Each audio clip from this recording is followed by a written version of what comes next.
ঝড়ের দিন সে আমার হাত ভর্তি করে দিয়ে দিল মেহেদি, কারণ কাল যাব আমরা শ্বশুর বাড়ি।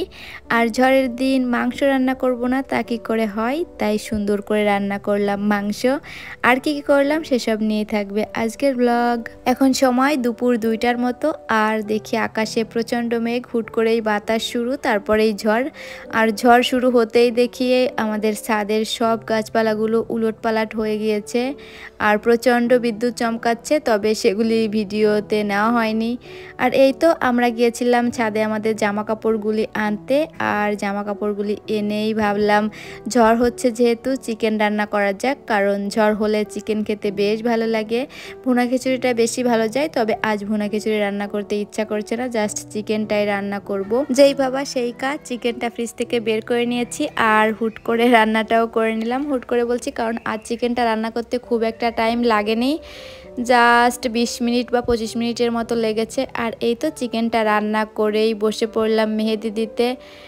আর এই তো মেহেদিও প্রায় দেওয়া হয়ে গিয়েছে, ফাঁকা ফাঁকা যে অংশটুকু ছিল সেটুকুই বললাম তাকে দিয়ে দিতে, মানে ভরাট করে দিতে আর কি। সিম্পল যেগুলি ছিল ওগুলি ওকে দিতে বলেছি, যেমন এই ফোঁটা ফোঁটা দেওয়া বা সব জায়গা ভরাট করে দেওয়া। আর এই তো আমার নিজের মেহেদি দেওয়াটাই আমার কাছে বেস্ট লাগে, কার কাছে কেমন লাগে জানি না, তবে তোমরা কমেন্ট করে বলো তোমাদের কাছে কেমন লেগেছে। টুকটুক করে সে আমার মেহেদি দেওয়ার ফাঁকা ফাঁকা অংশটুকু ভরাট করে দিয়েছে, আর আমি তাকে বলেছিলাম যে সবাই সবার লাইফ পার্টনারের নাম হাতে লেখে মেহেদি দিয়ে, তো তুমি একটু লিখে দাও। ও বলছিল ও পুরো নামটা লিখবে না, জাস্ট বিএসটাই লিখবে। আর বাইরে কিন্তু এখনও বৃষ্টি হচ্ছিল, বাতাসটা কমে গেছে, তবে বৃষ্টিটা এখনও কমেনি। আর এই বৃষ্টির সাউন্ড শুনতে যে কি ভালো লাগে, আর সাথে যদি প্রিয় মানুষটা থাকে তাহলে তো কোনো কথাই নেই।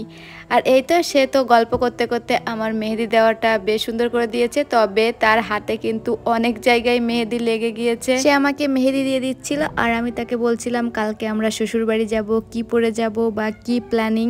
আজ যাব ভাবছিলাম, বাট আজ যাওয়া হয়নি, কাল প্রোগ্রাম, তাই ভাবলাম কালকেই যাব। আর এই তো আমরা তো গল্প করতে করতে মেহেদিটা দিয়ে দিয়েছি, আর বৃষ্টিটা কিন্তু এখনও কমেনি। আর আমি তাকে বলছিলাম যে সে আরও সুন্দর করে করে মেহেদি দিয়ে দিতে, যতটুকু ফাঁকা ছিল ততটুকুই যেন দিয়ে দেয়। আর এই যে দেখো ফাইনালি সে আমার হাতে বিএসটা লিখে দিয়েছে। তবে এটা কেমন হয়েছে তোমরা কমেন্ট করে বলো, আমার কাছে তো খুবই সুন্দর হয়েছে। আর মেহেদি দিব, শাড়ি পরবো না তা কী করে হয়, ভেবেছিলাম শাড়িটারি পরেই মেহেদি দিতে বসবো, তার হয়নি। মেহেদি দেওয়ার পরেই শাড়ি পরে কিছু ছবি ভিডিও করলাম, তাকে বললাম কিছু ছবি তুলে দিতে, আর সে আমার ছবিগুলো বেশ সুন্দর করে তুলে দেয়। আর এই তো এখানে আমি মেহেদি দিয়ে অনেক রং ঢং করে নিলাম। আর তারপরে সন্ধ্যা হতেই আমরা চলে আসি আবারও ছাদে, বৃষ্টি কমেছে, ওয়েদারটা কেমন দেখতে। আর এসেই দেখলাম সে আমার জন্য একটা ফুল তুলে নিয়েছে এবং ক্যামেরাও অন করে নিয়েছে, তাই আমি ওর ক্যামেরা অন করা দেখে আমিও ক্যামেরা অন করে নিলাম। ফুল দিয়ে দিয়েছে, তাই বললাম তাকে কিছু ছবি তুলে দিতে।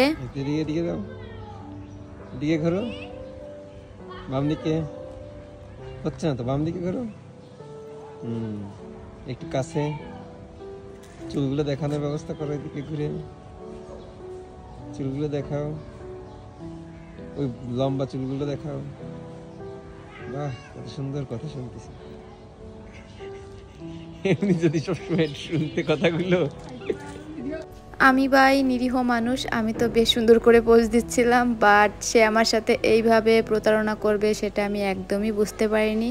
সে যাই হোক, ভিডিওটা আজ এই পর্যন্ত রাখি, কাল শ্বশুরবাড়ি যাওয়ার ব্লগ নিয়ে আসবো। আর এই তো ভিডিওটা এই পর্যন্ত, সবাই ভালো থেকো, বাই।